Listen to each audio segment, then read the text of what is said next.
Welcome to LC Screen Talk. My name is Larry, and this is my review of The Lion King.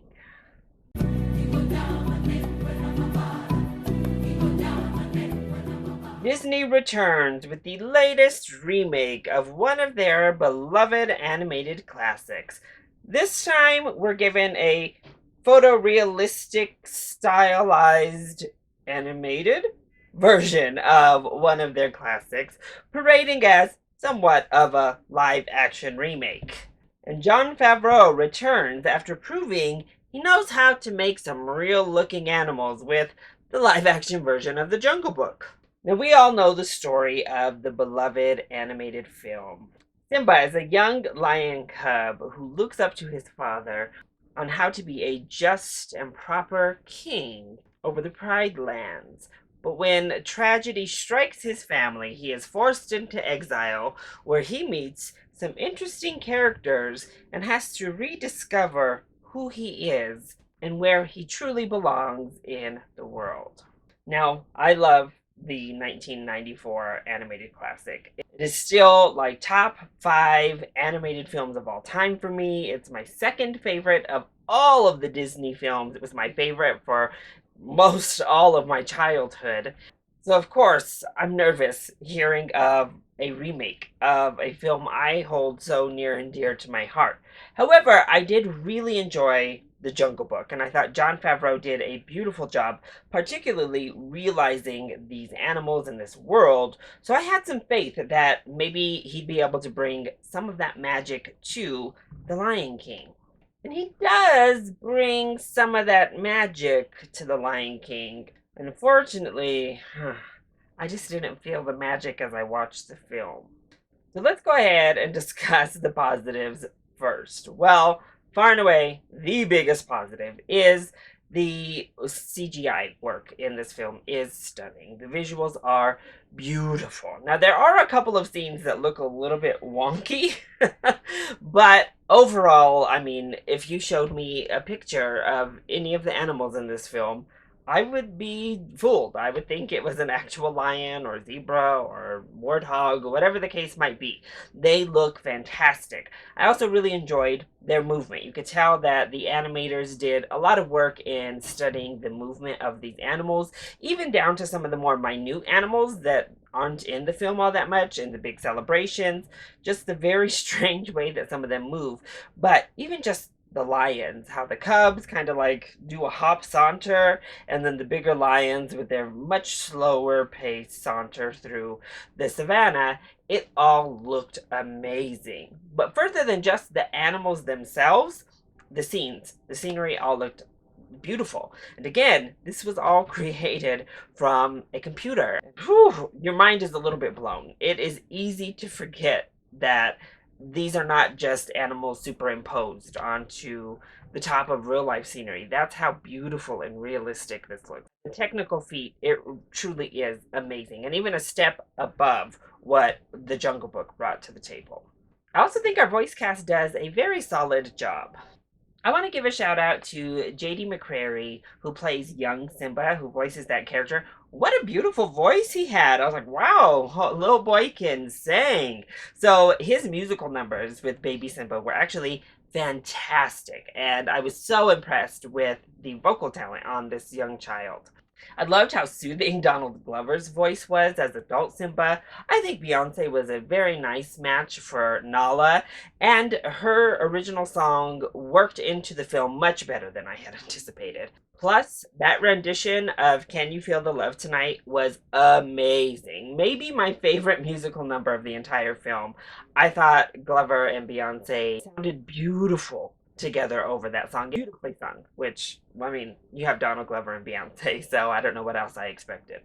I'm also going to give kudos to Chiwetel Ejiofor as well, because I think he was good in the role. Now, it's hard to match up to the just perfect version of the character from Jeremy Irons, but taken on its own, I think his vocal talents worked really well. I did enjoy that we switched up some of the musical numbers, such as Be Prepared with Scar, to really fit the vocal talent. But just taking his character for what it was, standalone, I do think Ejiofor did a very good job. Keegan-Michael Key and Eric Andre, I also really enjoyed throughout the film. I thought they were really fun. As for Seth Rogen and Billy Eichner, Seth Rogen I thought was fine. I thought he did a perfectly serviceable job. Billy Eichner, I wish they let him sing more because he actually had a beautiful voice when he was singing. This characterization of Timon was a little bit grating, though. And then finally, Alfre Woodard was wonderful in a very limited role, and James Earl Jones, I mean, he is this character. And it was so great to have him back for this remake. So the cast was good. I also do think that the baby lions in particular were adorable. Like little cub Simba is so cute. And I loved that we got this moment of all these little baby animals together. It was a really nice little touch. And then the ending shots were beautiful. When we have like the lion fight against the fire, they looked stunning. But honestly, those are like the only things I can say as outright positives. And as we move into the negatives, a big negative I have is that this is literally a shot for shot remake of the animated film. Now, there are like a scene or two that are added in here, but they are really inconsequential and not really needed. But everything else, I mean, down to the dialogue, it's almost identical to the animated version. It's a little bit disheartening, especially coming off of Dumbo, which I thought, took a lot of chances, whether they were successful or not, is highly up for debate. But it really tried to break out and tell a different story and reimagine the animated film. Aladdin at least gave someone like Jasmine, a pivotal character of the film, her a new story for herself, and Genie got new elements to his story added. Mm, Even with someone like Beyonce in a leading role here, Nala doesn't get fleshed out more. None of our background characters get anything more to do. I mean, it is pretty much scene for scene, shot for shot, a direct remake of their own film. And I'm talking down to the point where they honestly probably didn't even need to have James Earl Jones come back and re-record anything. His lines are almost identical. I think again there are a couple words here or there changed. Why even have him come in and record again? Just to use the vocals from the original Lion King and work around that. I think maybe a line or two were changed for him as well through the entire film. I think a couple of words are different for Scar's entire character. It's nuts. And I have to say, one thing that really did not transition well for me from animation to this computer generated animation were the transitions. I thought the transitions were very clumsy and strange. I don't know what it was. Hans Zimmer's score didn't have the same punch and impact as it did the first time around with the animated film. It didn't completely sweep and envelop you. And honestly, the emotions, they're just not there, unfortunately. I remember the Jungle Book characters having a lot more expression than any of the characters here. They really just, I don't know, they were blank through and through. I mean, they look like real lions, but much like a real lion, they were pretty much reactionless when they see some tragedy happen or when they're hurt. It sucks a lot of the emotion out of the film. Unfortunately, when you take out the animation, take out the emotion, you take out the expressiveness, you take out so much of what made this film so magical. I have to bring it up, that scene with Mufasa and Scar that unfortunately I believe has made its way online. It's not good. I mean, it looks insane. It looks really crazy with how the lion's body looks as it's moving through the air. And then they replicate the like zoom in on Simba, and it just all looks ridiculous. But a lot of it just doesn't translate. While I think Chiwetel Ejiofor does a really solid job as the voice of Scar here, so much of the character itself is stripped away. So much that makes us love Scar as a villain is just doesn't translate well from the animation to the CGI.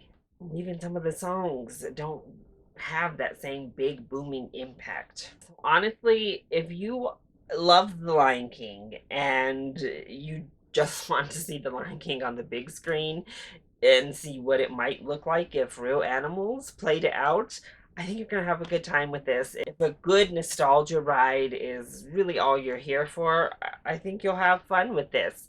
But I find it really difficult to recommend the movie, unfortunately, just because it's identical to the animated film in almost every single way, but it's not as good as the animated film in almost any single way.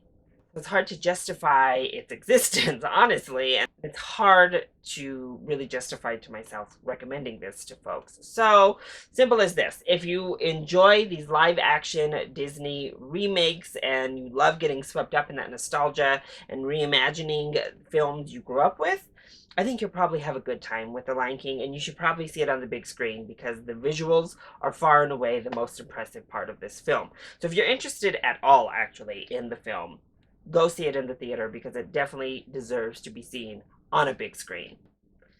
Otherwise, just pop in your Blu-ray, pop in your DVD at home, and watch the animated film and introduce the animated film to the young ones because it is in every single way the superior version of the film out now. So, that is my review of The Lion King. I hope you enjoyed it. If you did, go ahead, click like down below and subscribe to the channel so you are always up to date on our latest videos. Also, join in on the discussion. Are you excited to see The Lion King? Or have you already seen it? And if you have, what were your thoughts on this latest Disney remake? Let me know either in the comment section down below, or you can hit me up on Twitter. I love you all so much for your support. Mwah! Thank you for watching, and I'll see you next time. Bye!